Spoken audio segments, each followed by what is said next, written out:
एखाद्याच्या संमतीशिवाय call record करणं हे भारतीय राज्यघटनेच्या अनुच्छेद 21 मधील घटनात्मक अधिकाराचं उल्लंघन आहे। हे मत आता दिल्ली हायकोर्टानं व्यक्त केलंय। मुंबईचे माजी पोलीस आयुक्त संजय पांडे यांना जामीन देताना हायकोर्टानं हे निरीक्षण नोंदवलंय। केवळ संबंधित व्यक्तीच्या संमतीनंच अशा प्रकारची कृती केली जाऊ शकते।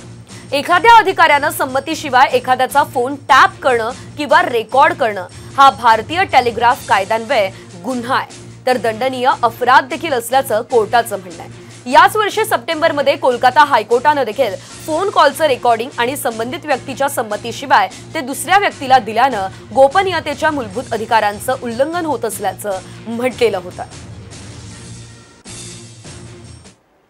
आता बातमी साम टीव्हीच्या इम्पॅक्टची। तर राधानगरी तालुक्यातील गवसे पाटीलवाडी नदीवरील बंधारा फुटल्याची बातमी ही साम टीव्हीने प्रसारित केली होती आणि या बातमीनंतर पाटबंधारे विभागाला जाग आली आहे। पाटबंधारे विभागाचे अधिकारी या बंधाऱ्याची पाहणी करणार आहेत, तर बंधारा फुटल्यानं शेकडो एकर शेती पाण्याखाली गेलेली होती। त्यामुळे आता शेतकऱ्यांचं मोठं नुकसानही झालेलं आहे।